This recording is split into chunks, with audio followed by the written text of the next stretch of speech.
Parsing in Final Fantasy XIV is a disease. Why is that? Greetings, travelers. This will be my last truly evil video for a while. Really? Time to really get under Let's see about people's that. skin and talk about a calculator. Parsing itself, as in the act of tabulating damage numbers, is not inherently good or bad. It's just a stat line. It's what people choose to do with these stats that ultimately devalues it. Unfortunately, disliking parsing brings out some turbo casuals who think that I'm advocating for not. Wait a second. Holy shit. Machinist and Dancer is like that much at the bottom? Why is that? Holy shit, they deal like the lowest DPS. I love Machinist actually.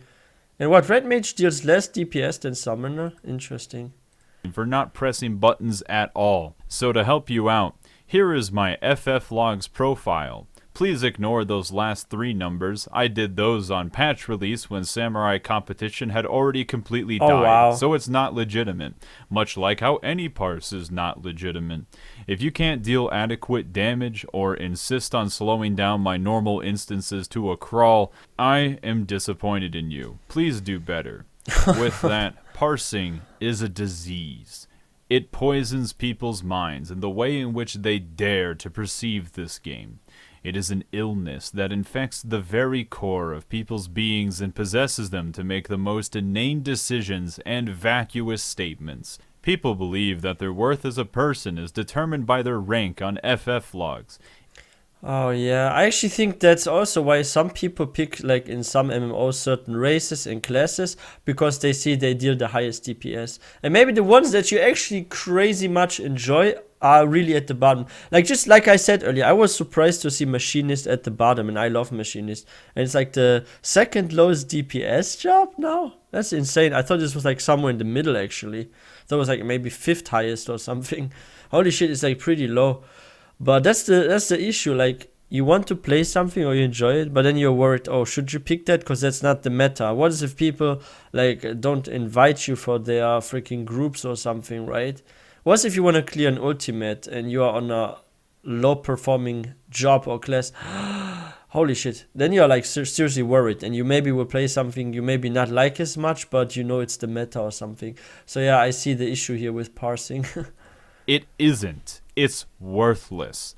It is a means to create a hierarchy within the raiding community so that Yes. some clears are better Meta and than off-meta. others. This is when I say that high score competitions are fine, and I don't even hate people for grinding this shit out. But what I do hate is how it bleeds into every facet of raiding to the point of redundancy, where I have dumbasses telling me that losing a single GCD of uptime for an easier strat is trolling, and I should commit Hisatsu Kaiten instead of just clearing the fight and moving on. I like that one. It's also why our current Savage tier has next to 0 melee downtime, because these fuckfaces couldn't imagine having to disconnect from the boss for a split second during progression.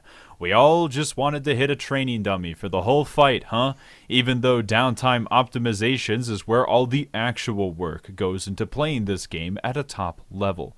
Paladin Spreadsheet Gaming is a popular meme for this specific reason. It also creates my other favorite type of player, which are healers who are more concerned about a number on an unofficial scoreboard than keeping people alive. These are Holy also the shit. people that insist that losing an energy drain cast is very important.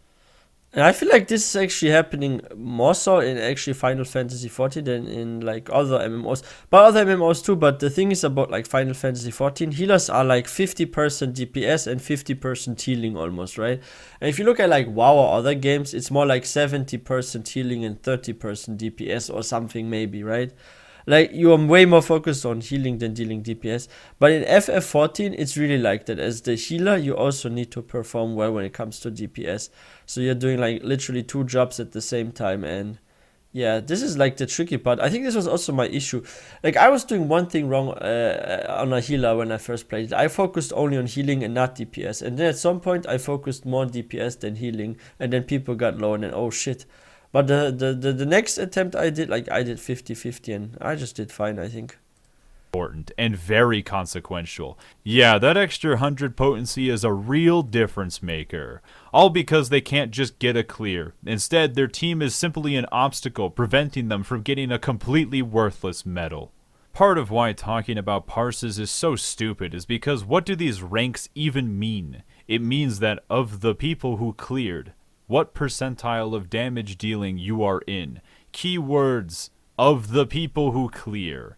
This means that even the shittiest parse of a fight is a clear. This is why a 50 parse, which is right in the middle and average, isn't actually average, because it doesn't consider how many people attempted but never cleared the fight in the first place. It's also why it's funny as fuck to listen to some booger taste testers say that a gray parse in an ultimate is not a real clear. So then you go ahead and ask them what parse they got. Oh, what's that? You didn't clear it? How about you shut the fuck up? While a gray parse in an ultimate is more impressive than a gray in Savage, it doesn't matter. But these imbeciles can't even tell the difference anyways. It's not only that, it's also stupid because they get so focused on their score line, they forgot what it was even about in the first place, which is the actual damage dealt. Not the ranking, not the efficiency score, but the actual raw DPS. Even if you compare all these parses of mine, you will realize that the variance in actual DPS percentage is so small, it is barely even worth considering. Only the absolute worst runs where I died several times and played exceptionally poorly stick out. This even ties into stuff like crit variance, where and it also depends, I guess, on what kind of job you're playing, because some have like a longer cast time, like for example the Black Mage. And if you're in certain fights where you have to like constantly move around and stuff, like, I feel like it really depends on what you are playing. And are you melee, are you range, are you a job that has like a long cast time, or are you one that just instantly attacks? I feel like a lot of this kind of stuff also gets into it. And yeah, by the way, guys, if you're new to this channel, please don't forget to hit that subscribe button for more content. And I feel like, though, in FF14, though, a lot of jobs are pretty balanced. Like, there's just a minimum difference. Like, someone does, like, maybe 2-3% more DPS or something. That's, like, almost nothing, but still. Even with old Samurai, it was hard to see when crit variance made any sort of meaningful difference on actual DPS. Almost as if it wasn't a big deal. Even then, when people do talk about actual DPS, these damage comparisons create ignorant slaves. Those who can only go to whatever job is meta and optimal. They form a mass of nameless flesh that move around and collectively spread their filth over any job that they touch. Thanks to their impure motives, they do not appreciate a job for the niche that it occupies and the gameplay that it has. They only want to do big number.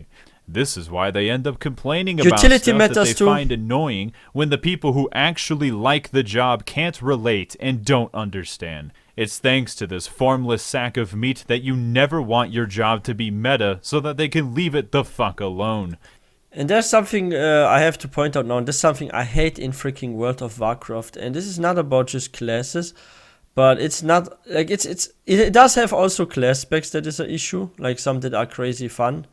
Like, why, for example, is Survival Hunter much better than Beast Mastery Hunter? Or why is, for example, what's a good example? Fire Mage so much stronger than Arcane Mage and stuff like that. Or with races, there's a huge imbalance. Like, if you're Vulpera, you're at the bottom of all the DPS like calculations, everything you can put in, like, oh, what's currently the hardest hitting freaking class in M+, for example. Oh, Frost Mage is really OP. Wait, where's Vulpera in the simulations? Oh, it's at the bottom, it's the lowest. And I actually don't like this kind of stuff, like where you have like this kind of meta and then everyone wants to play that. People will grind a new job or class because now it's the meta, or like this new character with this new race or something.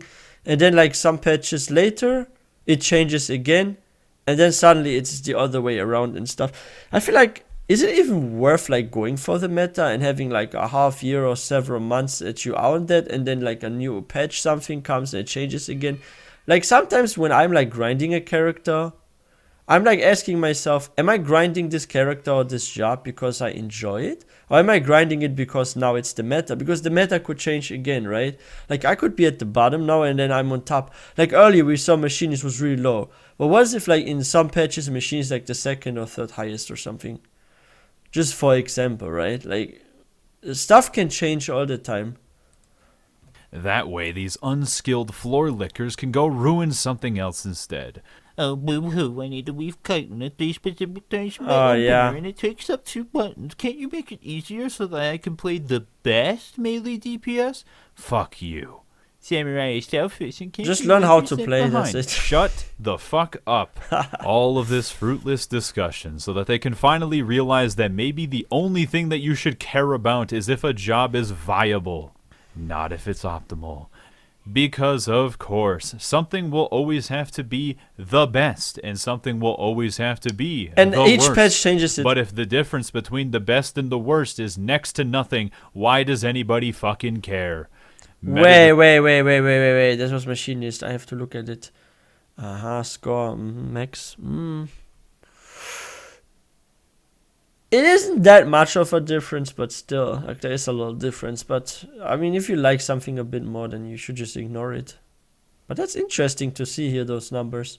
And Ninja, I also enjoy Ninja a lot, by the way. Oh yeah, I need to level this one up. Yeah, the next days I need to grind a bit on Ninja to keep it also on the same level like the rest of the jobs I have high. Is next to nothing, why does anybody fucking care? Meta discussions are up there with some of the most vapid and useless content I can think of. While it is not inherently bad to theorycraft, it indulges these slaves who don't realize that metagaming is unfathomably unnecessary. I think it's unhealthy in order to be for your mental successful in state. this game. Because you will rage quit Ultimately if something making gets other nerfed. raiders' experience worse for no reason. There are still some fart sniffers insisting that Paladin isn't worth bringing this late into the tier, thanks to the absolute sheer ignorance to the fact that there were Paladins clearing week 1 before they got a DPS and a self-sustain buff. Meaning that if you didn't clear week 1, it might be because you just fucking suck at the game, but accepting that might make you feel bad. Well, you should consider joining me and accept your own shittiness. Even with all of this, people can't understand the numbers even when they do look at them. Time to take a look at good old FF logs. Let's go to the statistics tab real quick. You see this little scale down here? You see how it doesn't start at the number 0. This is done so that you can see the variance more clearly, but if you don't have a basic understanding of how this will affect the shapes of these box diagrams, you might think that Ninja is contributing 25% more DPS than Dancer, where if you scale it down, the difference is less than 9%. This is still stupid though, because you're comparing like different maybe 2 or role types 3%. instead of comparing things within the role type, where that variance becomes painfully irrelevant. But you'll look at this But just still, so that you can Machinist is complain at the about top. some job needing to do more damage. No, it doesn't. I don't care if you think that it needs to. If it does enough damage to clear the content, then it's fine. Also, when you open up your pathetic fucking ACT overlay, this little window here does not factor in how much damage you contribute by accounting for raid buffs, which is why people had this stupid fucking window open when playing 6.05 Ninja, and they would see that they didn't do that much damage and then complain that Ninja was underpowered for months, even though it was literally close to the top RDPS in the entire game. But one thing people are forgetting, ninjas have trick attack, right? And everyone gets like a DPS buff and stuff. So you're literally actually making the others hit harder as well by sacrificing perhaps like 1 damage skill or something. Because I give you guys an example. Samurai doesn't have trick attack, right? So in order to balance Samurai with freaking Ninja, you will need to give Samurai a skill that hits like a bit harder than, for example, Ninja. Or you need to have 1 more DPS skill in your rotation or something, for example, right? Because you need to replace this 1 skill that the Ninja has that buffs everyone by giving yourself something that's not a utility, but something that balances you with Ninja. And then if Ninja does trick attack and you're on the Samurai, for example, you're gonna deal more DPS than the Ninja, because the Ninja gives a buff to everyone, and the Ninja with this 1 single skill sacrifice another skill it could have, like maybe a dot or damage skill, right? that makes sense. So of course, like Samurai would be a bit higher than Ninja, for example, right? So yeah. Really close to the top RDPS in the entire metagame when you accounted for old Trick Attack. It is thanks to these lobotomites that Trick Attack had to be changed, all because they think raid buffs are useless. This is not a phenomenon unique to Final Fantasy XIV or even unique to MMOs. It is a mentality that invades every single game. What is the best character? What is the best build? What is the best role? What is the best strategy? I have seen people insist on playing a character that they don't like in a fighting game purely because they heard that character is the best, only to get steamrolled by a considered bottom tier character from someone who actually knows how to play the game. Because it turns out that fundamentals are always more important than the character that you play. Because of fucking course it is. It is a much better use of your time to play the job that you know how to play best, which usually means you are going to put a lot of time into it, which usually means it is the job that you have the most fun playing. Thankfully, this is what the majority of the player base does. They play the jobs that they find interesting, but you know what usually happens? These are the players who like their job. They like the way that it plays, and rarely would they be the ones to ask for anything that would change that play style. Meta slaves ruin everybody else's fun, because... Yeah, that's true, and like this is the thing about like Final Fantasy XIV, the community. Like if you're playing, for example, a machinist and not, let's say, a samurai or reaper or something, and you are like lower in DPS than those, for example, or than Black Mage, like you are still more likely to get to an ultimate group or something if you are a competitive player than you are in, for example, World of Warcraft if you want to do, let's say, a plus 26 M plus 26 key on a Retribution Paladin. Because right now Retribution Paladin is probably like the worst melee spec in World of Warcraft, and if you are doing, let's say, 24, 25 keys, and you're like trying to get into a group or with group find, and they see a Retribution Paladin, like it got to a point in WoW where they would just refuse you, not take you into the group because of your freaking spec and because they know it's like not performing so well.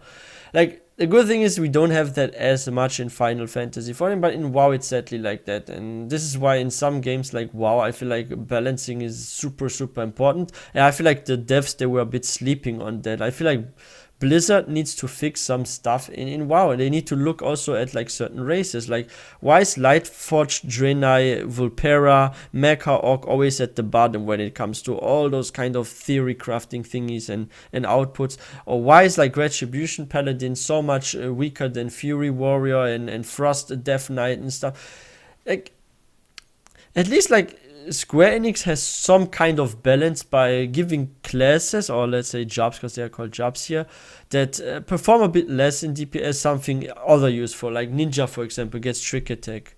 Samurai gets just raw damage. Black Mage has no utility at all, but hits quite hard. And Red Mage can actually res others and even heal others if they wanted to and stuff, right?